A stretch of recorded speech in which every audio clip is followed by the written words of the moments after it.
우리가 본 것은 다른 것이 아닌 하나님의 나라입니다. 여러분 마음에 감동이 있으셨습니까? 우리가 감동을 느낀 것은 우리의 마음 가운데 하나님의 나라의 영광을 보는 눈이 열려졌기 때문이죠. 오늘 우리 옆에 사람에게 이 고백으로 축복했으면 좋겠는데요. 먼저 그 나라와 의를 구하십시오. 이렇게 축복하시겠어요? 그리고 자기 자신에게 이렇게 축복하겠습니다. 먼저 그 나라와 의를 구하겠습니다. 네, 2013년도 한 해를 이 믿음의 선포가 현실이 되는 그런 축복의 한 해 살기를 주님의 이름으로 축복합니다.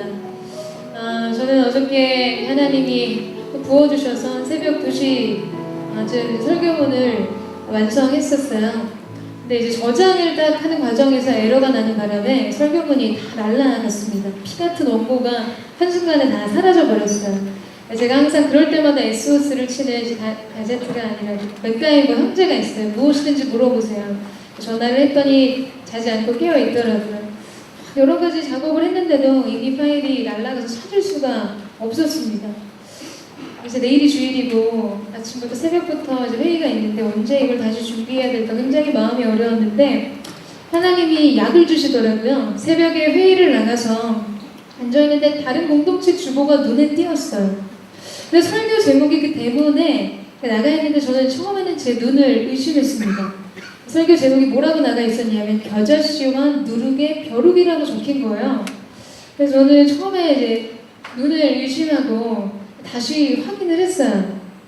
그래서 굉장히 심각한 회의 내용이었는데 막 저 깊은 곳에서 이 웃음이 터지는 것을 참을 수가 없는 거예요. 제가 그 전도사님에게 주보를 좀 달라고 하니까 굉장히 부끄러워하시더라고요. 그래서 내가 본 것이 맞구나 싶어서 더 큰 웃음이 났습니다. 제가 주보를 뺏어왔어요. 겨자씨와 누룩의 벼룩이라는 제목의 주보를 뺏어왔어요. 여러분 안 재밌으신가 봐요. 저는 굉장히 마음이 좀 어렵고 슬펐는데 너무너무 호탕한 웃음이 터져서 하나님이 나를 위로하시고 격려하시는구나 이런 마음이 들어서 주보를 카메라로 찍어놓고 이제 하늘 공동체 여러분 안에서도 근심과 걱정과 슬픈 마음이 있는 분에게 카톡을 하시면 내가 이거 보내야겠다 라는 마음으로 이제 여러분에게 소개를 해드렸는데 세대가 다른 거죠. 저는 굉장한 폭소 소리내서 웃지 않는데 정말 막 누가 볼까봐 엄청 참으면서 웃었거든요. 그러니까 저희 세대랑 여러분의 세대는 아무튼 다른 것 같습니다. 여러분 필요하신 분 계시면 좀 우울한 순간에 보실 수 있도록 사진 전송을 해드리도록 하겠습니다. 네, 오늘 우리가 함께 읽은 본문 말씀은 또다시 예수님의 비유로부터 시작이 됩니다. 지금 3주째 예수님은 비유를 들어서 말씀하고 계시는데 이 비유의 내용이 비유마다 다른 주제를 가지고 나눠진 것이 아니라 한 가지 주제를 설명하기 위해서 사용되어졌습니다. 그것은 바로 하나님의 나라입니다. 저는 예배를 섬기면서도 함께하는 예배팀에게 늘 하는 얘기가 있어요. 매번 귀에 가시가 돋치도록 하는 이야기는 첫 번째, 우리 마음 안에 습관적으로 예배하지 않기 위해서 오늘도 하나님을 주목해서 바라보자. 두 번째는 그 마음의 타는 목마름으로 하나님을 구하자라는 거예요. 매번 모일 때마다 반복적으로 이 부분에 대해서 나누고 이야기하고 기도합니다. 이것을 계속해서 이야기하는 이유는 두 가지죠. 다른 하나는 그 마음을 너무나 쉽게 잃어버릴 수 있기 때문에, 또 다른 하나는 그것이 그만큼 중요하기 때문입니다. 오늘 예수님께서 반복적으로 하나님의 나라를 우리 가운데 여러 가지 비유를 통해서 설명하시는 이유 또한 바로 이 두 가지 이유에서입니다. 우리가 너무나 쉽게 하나님의 나라를 그의 영광을 구하지도 바라지도 않은 채 살아가기 때문에, 그리고 우리의 삶에 있어서 하나님의 나라보다 중요한 것은 없기 때문에 예수님께서는 계속해서 여러 가지의 비유를 들어 반복적으로 그리고 연속적으로 하나님의 나라에 대해서 우리 가운데 설명하고 계신 것입니다. 미국 남부 마켓에 도둑이 든 적이 있었어요. 나중에 CCTV를 확인해 보니까 이 도둑이 들어서 밤새도록 그 마트를 누비면서 했던 게 뭐였냐면 이 가격표들을 다 바꿔놓는 거였어요. 텔레비전 가격을 과자 봉지 가격으로 바꿔놓고 이렇게 운동기구들은 또 다른 가전제품 기구들로 가격으로 다 바꿔놓는 일들을 밤새도록 땀을 뻘뻘 흘리면서 정말로 아침이 이르기까지 모든 가격표들을 다 뒤바꿔 놓은 거예요. 100불짜리는 30불을, 15불짜리는 50불짜리로 다 바꿔치기 해 놓은 거죠. 근데 아무것도 훔쳐가지 않았기 때문에 매장의 직원들은 다음날 아침에 마켓을 오픈할 때 이상한 조짐을 발견하지 못했어요. 그래서 어느 때처럼 그냥 청소를 하고 문을 열고 손님을 맞을 준비를 하기 시작했었습니다. 영업을 하기 시작했는데 이제 오후 들어서면서 캐시 카운터에서 이상한 조짐을 발견하기 시작한 거예요. 처음에 조금 이상하다고 여겼었죠. 어떻게 이게 이렇게 쌍꺼풀에 붙어 있는가.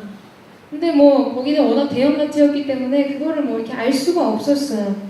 넘어가고 넘어갔는데 이상해도 너무 이상한 거예요. 그래서 영업을 중단하고 이제 커다란 가전제품이 아주 헐값에 카운트 되는 것을 이제 보자 직원이 가서 사장에게 이야기를 한 거죠. 그래서 영업을 중지하고 그때 CCTV를 확인을 했습니다. 도둑이 들어서 모든 마켓 구석구석을 누르면서 가격표를 바꾼 것을 알게 된 거였어요. 여러분 굉장히 기발한 도둑질 아닙니까? 아주 어이없는 사건이었죠. 그런데 여러분 이 사건이 우리 가운데 남겨주는 메시지가 있다고 생각합니다. 여러분 사단이 하나님의 사람들의 마음 가운데 이 땅에서 바로 이와 같은 일을 하고 있다는 걸, 세상의 가치관을 뒤바꿔 놓는 일을 하는 거죠. 아주 귀하고 존귀한 것은 값싼 헐값에 팔려나가도록, 아주 하찮은 것은 귀하게 여기도록 만드는 일을 우리의 인생과 이 땅 속에서 행하고 있다는 거죠. 우리들의 가치를 도적질하는 일들을 서슴지 않고 있다는 것입니다. 로마서 1장 21절에서 23절 말씀에 사도 바울은 이러한 이야기를 하고 있습니다. 하나님을 알되 하나님을 영화롭게도 아니하며 감사하지도 아니하고 오히려 그 생각이 허망하여 주며 미련한 마음이 어두워졌나니 스스로 지혜 있다 하나 어리석게 되어 썩어지지 아니하는 하나님의 영광을 썩어질 사람과 새와 짐승과 기어다니는 동물 모양의 우상으로 바꿨다 라고 기록하고 있어요. 여러분 우리의 인생에서 하나님을 영화롭게 하는 것, 하나님을 예배하는 것, 하나님 나라 존귀를 구하는 것, 여러분 이것이 우리 존재의 영광입니다. 여러분 그것을 믿으십니까? 이것이 우리 존재가 추구해야 할 인생의 가장 존귀한 가치입니다. 그런데 우리의 마음과 우리의 생각이 어두워져서 미련한 마음으로 영원히 쇠하지 않고 변하지 않는 하나님의 나라를 구하기보다, 그 가치 있는 존귀한 하나님의 영광을 바라보고 사모하기보다 이 땅의 것들, 이 땅에 썩어질 것들, 없어져 버릴, 한순간에 사라질 가치 없는 것들을 향해 우리 인생의 목을 매게 한다라는 거죠. 참된 영광을 잃어버린 존재로 전락한 삶을 살게 하는 것입니다. 여러분 우리는 또 이재용 목사님께서 교회 가운데 2013년도 한 해 비전의 말씀을 주셨습니다. 먼저 그 나라와 그 의로움을 구하라는 말씀이에요. 이것을 우리의 가슴에 품었습니다. 여러분 근데 왜 예수님께서 너희는 먼저 그 나라와 너희는 먼저 그 의와 너희는 먼저 그 영광을 구하라고 말씀하시는 걸까요? 여러분 그것은 우리가 너무나 쉽게 무엇을 먹을까, 무엇을 입을까, 어떻게 하면 내 인생의 안락한 삶을 누릴 수 있을까, 그 모든 염려 속에 우리가 먼저 구해야 될 것보다 앞서 이 세상에 썩어질 가치들을 구하는 삶을 살기 때문에 우리 내면 안에 뒤섞여 버려진 이 가치관, 추구해야 될 영광의 존귀를 회복시켜 주시기 위해서 예수님 우리 가운데 말씀하시는 거예요. 지금 너희 가운데 먼저 구해야 될 것은 네가 오늘 무엇을 먹을 것, 네가 무엇을 입어야 될 것, 내가 앞으로 어떤 사람으로 세상 가운데 어떤 삶을 살아야 될 것, 그것보다 더 중요한 것이 있다. 먼저 구해야 될 우선순위가 있다라고 말씀하시는 거죠. 지금 우리가 구하는 이 모든 것들은 이방인들이 구하는 거라고 이야기하시는 거예요. 그것들이 필요한 것을 이미 천부께서도 알고 계신다고 말씀하십니다. 여러분, 우리는 먼저 하나님의 나라와 하나님의 의로움을 구하는 삶을 살아야 합니다. 오늘 여러분 어떤 마음으로 이 예배 가운데 오셨어요? 우리는 하나님 앞에 수많은 고백을 드리죠. 찬양의 고백을 드리고 기도의 고백으로 주님 앞에 나아가지만 우리의 고백의 내용의 뚜껑을 열어보면 우리의 마음과 우리의 고백은 수없이 내 자신을 지목해요. 나를 이야기합니다. 나를 설명합니다. 주님, 나를 채워주십시오. 나를 도와주십시오. 내 길을 열어주십시오. 주님이 계실, 주님의 나라가 임하실 영혼의 공간을 만들어드릴 자리가 없는 거예요. 주님의 마음을 주십시오. 주님의 영광을 나타내 보여주십시오. 주님의 나라로 임하여 주십시오. 주님의 얼굴을 보여주십시오. 여러분, 하나님을 말하는 고백, 하나님을 높이는 기도, 하나님을 영화롭게 하는 노래가 우리 안에 있게 되기를 주님의 이름으로 축복합니다. 이것이 우리가 먼저 구해야 할 거예요. 우리의 인생을 살아갈 때 우리가 앞서 구하며 이 모든 것이 우리 가운데 우선되어져야 할 것입니다. 그런 소망이 저 여러분 가운데 있게 되기를 축원합니다. 이 혼돈된 뒤바뀐 가치관, 내가 먼저 구해야 될 것, 내게 가장 가치로운 것이 무엇인지를 아는 영적인 눈이 열려지는 거룩한 예배 되기를 축원합니다. 이제 예수님께서 오늘 우리 가운데 말씀하시는 이 본문 안으로 우리가 함께 나아가기를 원하는데요. 저는 예전에 이렇게 교보문고 같은 데 보면 이렇게 책 숲길을 산책하는 기분이 들었어요. 근데 오늘 말씀을 준비하면서도 정말 우리가 진리의 숲길을 산책하는 마음으로 오늘 하나님의 그 영광스러운 말씀의 땅을 거닐면서 주님과 깊은 교제가 일어나는 은혜가 있었으면 좋겠다라는 마음을 품었습니다. 여러분, 그 은혜가 있게 되기를 축복합니다. 우리 31절 말씀을 같이 한번 읽도록 하겠습니다. 시작.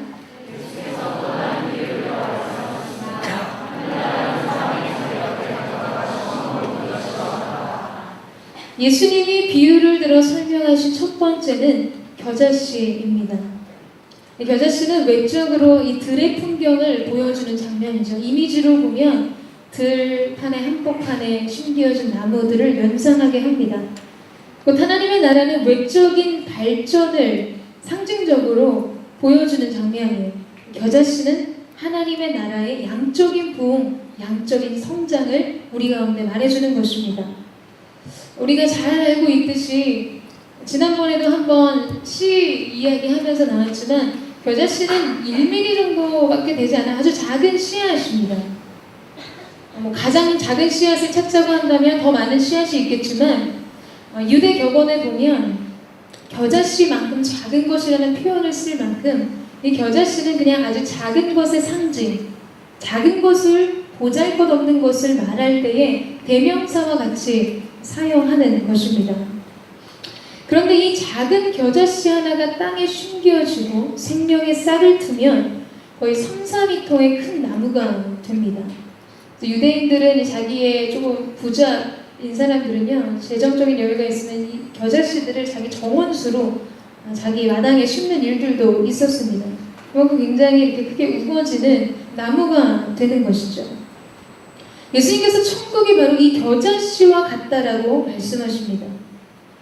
하나님의 나라는 유대 베들레헴 작은 마을, 어귀에 있는 마국간 말구유에서부터 시작되었습니다. 그 나라의 확장은 12명의 예수님께서 택하신 제자들을 통해서 온 땅에 퍼져나갔습니다. 여러분, 위대한 것은 작은 것으로부터 시작됩니다. 우리 눈에는 때로 하찮아 보이고 보잘것없어 보이고 때로는 의미를 발견하기 어려운 무의미해 보이기까지 하는 그것으로부터 하나님의 나라는 시작된다는 것이죠. 미약함 속에서 창대함을 보게 하시는 것, 하찮아 보이고 작은 것에서 하나님의 위대한 역사를 꿈꾸게 하시는 것입니다. 여러분, 우리의 인생 또한 때로 내 자신이 정말 자금의 상징, 연약함의 대명사, 작동 불가 판정을 받은 것 같은 그런 고장난 삶을 사는 것 같을 때가 있지만 그런 우리를 통해서 하나님께서 그분 나라의 위대한 일을 꿈꾸신다는 거예요. 여러분, 이것이 우리 가운데 복음입니다. 우리는 연약하지만 하나님은 위대하신 분이에요. 우리가 비록 작고 보잘것없지만 하나님은 우리를 통해서 하나님의 위대한 일을 꿈꾸신다는 것입니다. 우리 마음 안에 그 생명의 싹이 스트고 하나님의 보살피시는 손길이 임할 때 그 일들은 우리 가운데 가능케 되어지는 것이죠. 이번 주 금요일에 그 전임 교육자들이 함께 모여서 큐티 세미나를 하루 종일 진행한 적이 있었습니다. 오후 강의 중에 저희가 이제 요한복음을 서로 나누고 시연을 하는 시간이 있었는데요. 테이블별로 이제 적용에 대한 부분들을 쉐어하는 시간들이 있었습니다. 질문을 한 가지 나눴었는데 그 질문은 뭐였냐면 예수님을 따르기 위해서 당신이 결단하고 포기하고 버린 것이 있다면 무엇입니까? 라는 질문을 주셨어요. 그 길을 갈 때 후회한 적이 있습니까? 라는 질문이었습니다. 테이블별로 이제 목사님들이 돌아가면서 본인들의 얘기를 지나온 시간들을 나누기 시작하셨어요. 어떤 목사님은 사법고시를 이제 앞에 두고 법관이 되는 꿈을 포기하기도 하셨고, 또 어떤 분은 재정의 문제들을 내려놓고 가난한 신학생의 길을 가신 분도 있었습니다.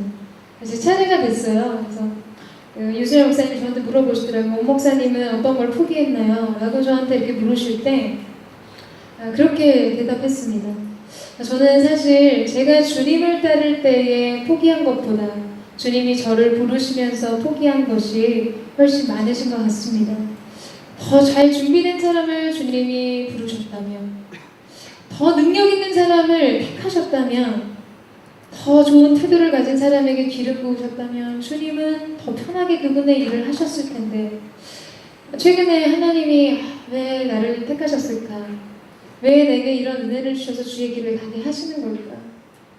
더 잘 갖춰진 사람, 더 능력 있는 사람, 그런 사람을 택하셔서 일하셨으면 훨씬 편하셨을 텐데 왜 나를 택하셨을까? 이런 생각에 잠길 때가 많았습니다. 남들은 너무나 쉽게 감당하는 일들도 저는 버거울 때가 있거든요. 갑옷 입은 병사처럼 정말 주님을 위해 그렇게 달려가 드리고 싶은데 때로는 너무 몸이 막 부서질 것 같이 그런 육신의 연약함에 빠져서 아주 치열하게 싸우면서 겨우 맡겨진 사명을 감당할 때가 있고, 또 약해진 마음 때문에 근심에 빠질 때도 있죠. 주님은 왜 이런 나를 택하셨을까? 왜 이런 약한 나를 고쳐서 쓰기로 그 힘든 길을 택하셨을까? 주님이 참 많이 손해를 보고 시작하신 일입니다. 여러분, 근데 하나님께서 무엇을 알게 하기 위해서일까요?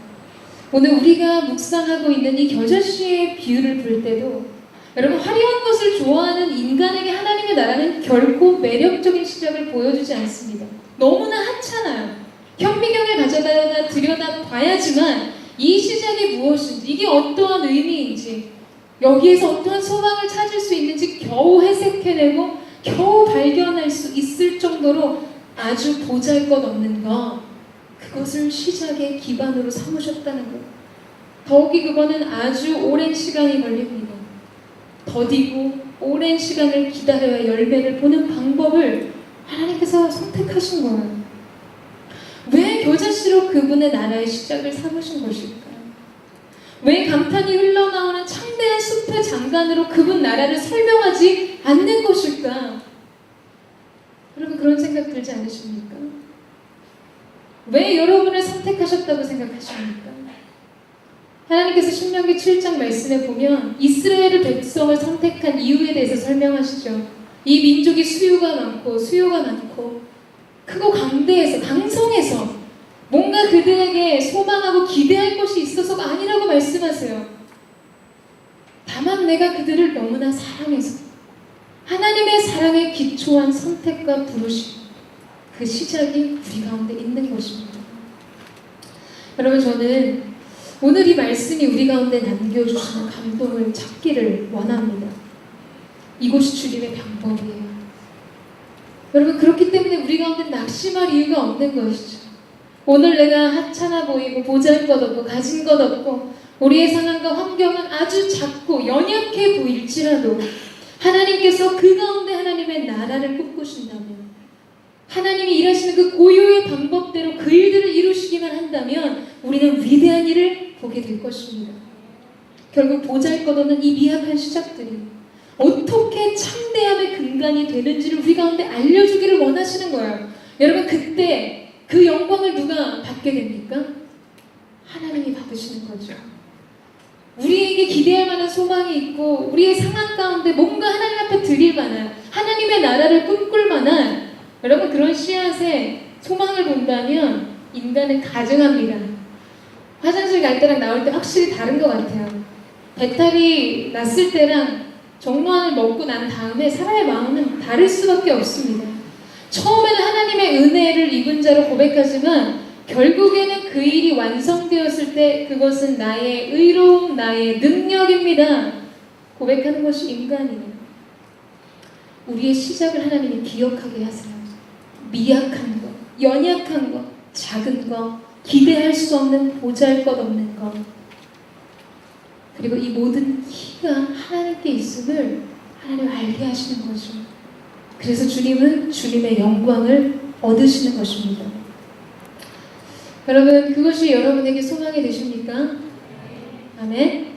자, 아멘은 어떻게 해야 한다? 어떤 데시벨로 아멘을 선포해야 한다? 자, 하늘공동체 대학교의 열정으로 우리 하나님 나라를 선포합니다. 여러분, 그 일들이 여러분 가운데 있게 될 것을 믿으십니까?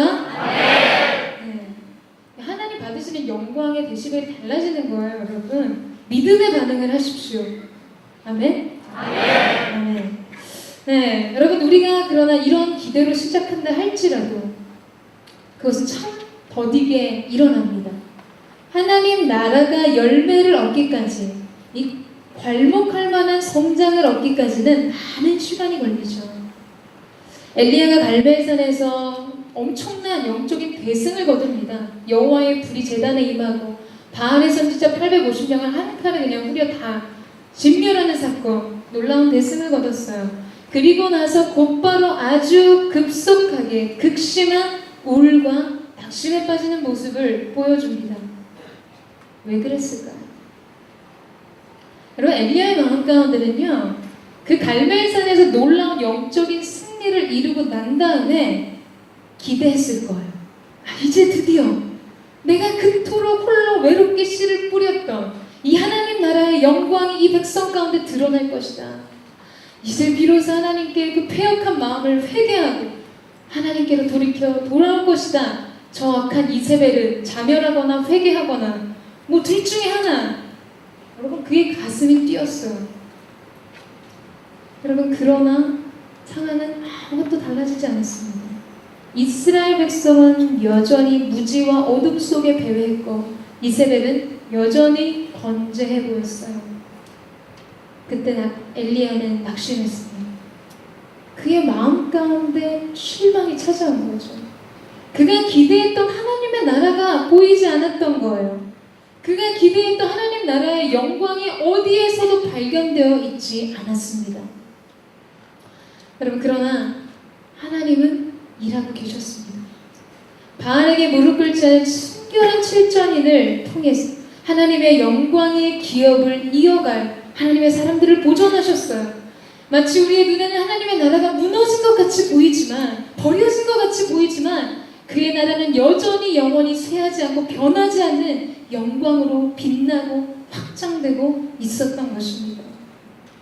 여러분, 오늘 우리의 삶에도 마찬가지예요. 성장을 감지할 수 없는 정말 더딘 걸음. 여러분, 겨자씨가 오늘 얼마큼 자라는지 인간의 눈으로 식별이 되지 않죠. 우리 삶의 변화, 우리 삶의 성장 또한, 우리의 환경의 변화 또한 감지되지 않을 때가 있어요. 너무나 더딘 걸음 때문에 이런 하루가 얼마나 더해져야 내가 원하는 그 결과를 얻을 수 있을지 우리는 너무나 답답한 마음에 빠질 때가 있습니다. 실망에 빠질 때가 있어요. 기대했던 일이 일어나지 않고 달라지지 않는 현실, 게다가 나조차 변하지 않아요. 주님만 날 다스리소서. 찬양은 얼마나 멋있게 하는지요. 사진 찍으면 무슨 포토 상을 줘야 될 것 같아요. 저문을 나가면 우리의 내면은 굉장히 복잡한 삶의 나락으로 떨어질 때가 너무나 많습니다. 낙심할 때가 너무 많아. 내가 변하지 않는 것 때문에 실망하는 그 실망의 깊이가 다른 것보다 더 엄청나게 나를 짓누를 때가 있어요. 여러분, 그러나 낙심하지 마십시오. 하나님은 여전히 신실하게 그분의 일을 이루고 계십니다. 하나님의 나라가 너무 멀게 느껴지고 주님의 은혜, 주님의 임재, 주님이 내게 기대하시는 그만큼 내가 자라나고 있지 않은 것 같지만 주님 손에 의탁된 우리 영혼은 자라나고 있는 거예요. 콩나물의 물씨로, 이것도 동감을 못할까요? 우린 세대가 달라서. 여러분, 콩나물 물씨로 물 빠지는 다 물이 버려지고 다 빠져버리는 것 같지만 콩나물은 자라나잖아요. 하나님이 우리의 삶을 그렇게 인도하고 계시는 거예요. 우리가 느끼지 못한다고 해서 아무 일도 일어나지 않는 것은 아닙니다. 눈에 띄는 변화가 없다고 해서 변화하지 않는 것은 아니라는 거예요. 오늘 지구의 자전 속도를 느끼며 사는 사람은 없습니다. 여러분, 지난 2012년 지구의 공존을 느끼면서 살았던 분 계세요? 만약에 계시면 제가 좋은 병원을 소개해드리도록 할게요. 우리가 느끼지 못한다고 해서 변하지 않는 게 아니라는 거예요. 우리가 감지하지 못한다고 해서 하나님이 일하시고 있지 않은 것이 아니라는 것입니다. 하나님의 나라는 오늘도 열방 속에서, 오늘도 우리의 삶 속에서 자라나고 있는 것이죠. 그래서 우리는 언젠가 보게 될 거예요. 물이 바다를 덮음과 같이 여호와의 영광이 온 땅에 충만한 그것을 우리의 영혼이 목도하게 될 것입니다. 그리고 또한 동일한 일들이 저와 여러분의 심령 가운데, 저와 여러분의 삶 가운데 그 영광을 보게 되는 날이 오게 될 거예요. 우리는 이 과정 가운데 살고 있는 것입니다. 두 번째로, 예수님은 누룩을 통해서 하나님의 나라를 이야기하셨습니다. 우리 33절 말씀을 함께 읽도록 하겠습니다. 진짜.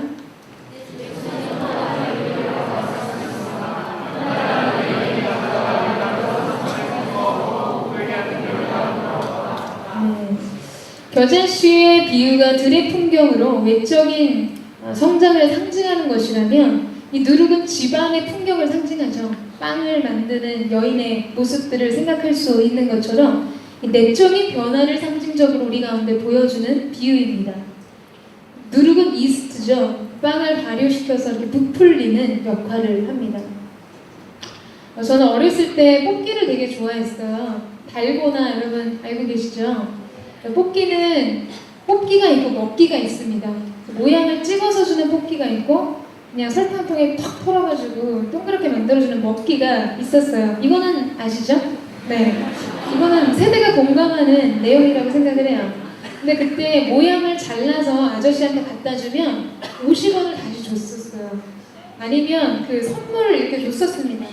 그래서 맨날 그 앞에서 침 발라가지고 그 모양 긁고 그 바늘로 모양을 만들어서 이렇게 좀 어떻게 성공을 좀 해보려고 노력했는데 굉장히 어려운 기술이에요. 아주 희미하게 그런 것에 아저씨가 그냥 나중에 알고 보니까 아저씨들이 딱 모양을 찍을 때 꽉 찍어주지 않아요. 슬쩍 찍어줍니다. 절대 그 모양을 뽑을 수가 없어요. 부러지게 되어 있거든요. 너무너무 좋아했어요, 뽑기를. 근데 어느 날 제가 굉장히 놀라운 사실을 발견했습니다. 뭐냐면 이 뽑기 아저씨가 젓가락에 통 묻혀서 떨어뜨려서 하얗게 되는 그게 소다라는 사실을 알게 됐어요. 그러니까 뽑기가 설탕에다가 그걸 넣으면 탄생하는 그런 거라는 걸 알게 된 거죠. 너무나 경이로웠어요. 그래서 그 당시 용돈을 이제 모아서 소다가 그때 100원이었거든요. 가게에 가면 100원에 파는데 용돈을 모아서 장만을 했어요. 소다를 장만을 해서 이제 어느 날 제가 이제 그거를 하기 시작을 했죠. 근데 여러분, 황금알을 낳는 거위의 비유 아시죠? 좀 천천히 하면 좋은데 한 방에 그 황금을 다 얻기 위해서 배를 가르잖아요. 저도 한 방에 거대한 뽑기를 얻기 위해서 집에서 제일 큰 냄비를 가져다가 설탕 한 부대를 거기다 부었습니다. 그리고 국자를 가져다가 그 꼬마 아이가 그 가스레인지에 키 겨우 닿는 애가 그거 의자 갖다가 거기서 엄청 열심히 그 설탕을 다 녹여서 걸쭉하게 될 때까지 저어서 녹였어요. 그리고 나서 이제 결정적인 포인트, 소다를 봉지를 뜯어다가 소다를 뜯어서 냄비에 붓는 순간 오마이갓, 완전히 저는 너무너무 놀랐어요. 모닥불에 화약을 던지는 것 같은 역할이거든요. 제가 제가 냄비에다가 소다를 붓는 순간 마치 10년 동안 먹은 거를 토하는 것처럼 설탕이 막 꽃기를 토해내기 시작하는데 냄비를 넘쳐서 가스레인지를 넘쳐서 바닥에 흐르기 시작하는 거예요. 있잖아요. 엄청난 설탕량의 꽃게 한 봉다리를 다 했으니까 이게 막 감당이 안 되는 거예요. 저는 그때 굉장히 어린 아이였지만 한 가지 분명한 사실을 느꼈습니다. 난 이제 엄마한테 죽거든요. 그래서 굉장히 당황을 했어요. 귀부터 얼굴이 빨개지기 시작했습니다. 그래서 냄비를 일단 베란다에다 갖다 숨기고 국자를 세탁기에 넣었어요. 근데 저도 그때 왜 세탁기에 국자를 넣었는지 잘 모르겠어요.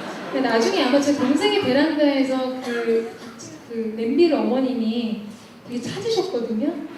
나중에 발견됐어요. 베란다에서 동생이 아마 발견한 걸로 기억하는데, 여러분 그 큰 10칼로 가스레인지를 긁고 있는 어린 아이를 보세요. 상상해 보세요. 너무 안 듣잖아요. 이 기억은 제게 굉장히 충격적인 사건으로 각인이 되어 있습니다. 지금은 말씀의 식재료로 제가 여러분에게 쓰지만 사실 여러분에게 이거를 시연해 드리기 위해서 어저께 투명 냄비를 찾았어요. 이번 단에게 투명 냄비를 좀 빌려달라. 여러분에게 이 부푸는 힘, 부풀게 하는 이게 어떤 건지 시각적으로 모닥불에 화약 던지는 모습을 재현해 드리기 위해서 좀 이렇게 구했는데 없더라고요. 마음을 접었습니다. 여러분 어쨌든 이것이 누룩과 같은 힘이라는 거죠. 누룩은 아주 작은 양을 보태기만 해도 온갖 것을 부풀리는 힘을 가지고 있습니다.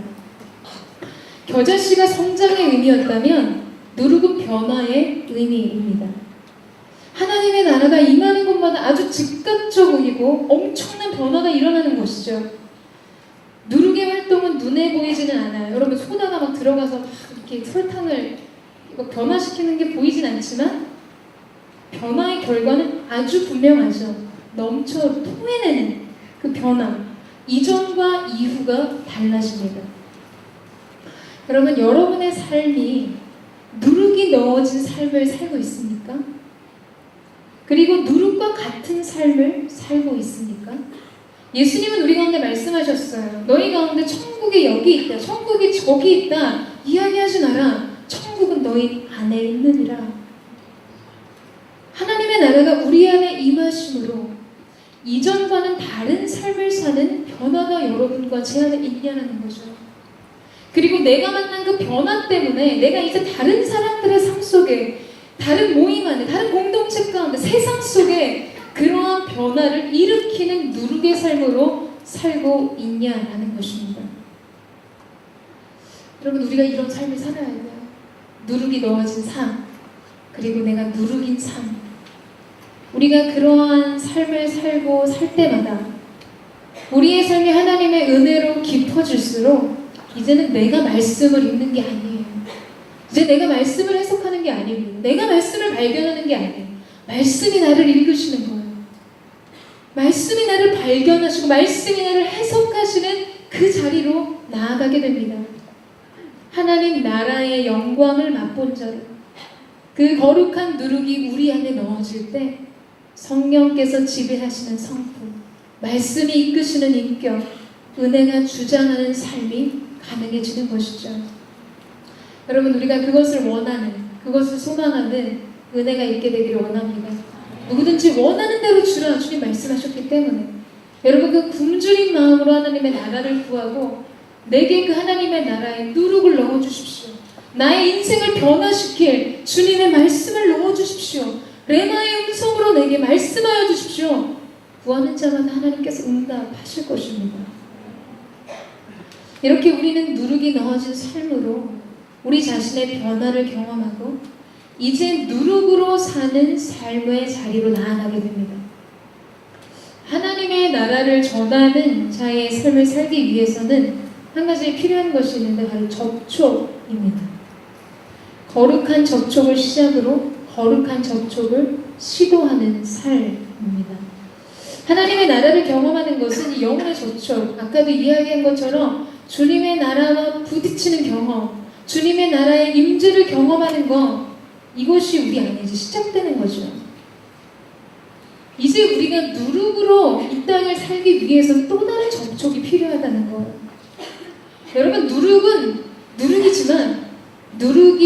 반죽에 스미고 담기지 않는다면 변화는 일어나지 않습니다. 제가 지난주 LTC 순장들에게 여러 가지 앞으로의 계획들을 나눴어요. 이제 대신방의 계절이 왔다.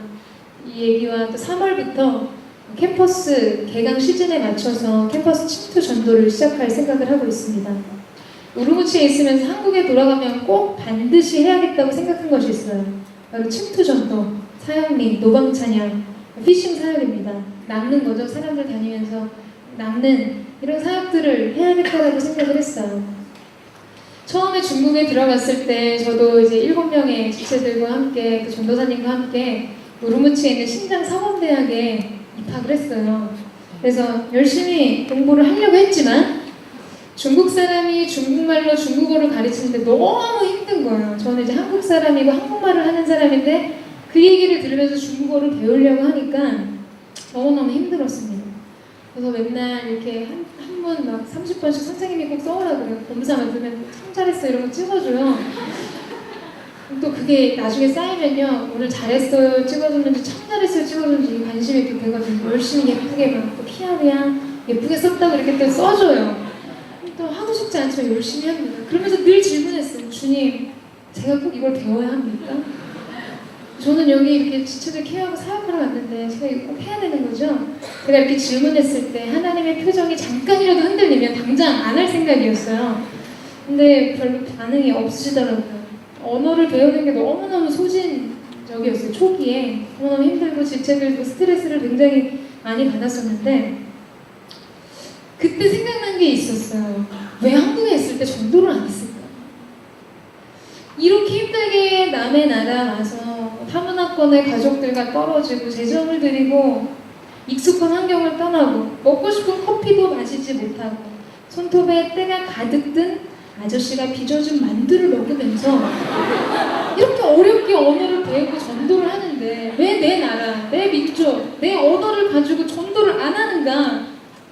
아 진짜 한국에 꼭 가면 정말 칼을 갈았어요. 꼭 노방 전도, 피싱 사역, 침투 전도, 사역리 해야겠다라고 생각했습니다. 여러분 전도와 선교는 분명히 다른 것이지만 한국에서 복음을 전할 수 있는 것은 은혜입니다. 익숙해진 우리의 모국어로 말씀을 나눌 수 있는 것은 축복이에요. 우리가 이 거룩한 접촉을 시도할 것입니다.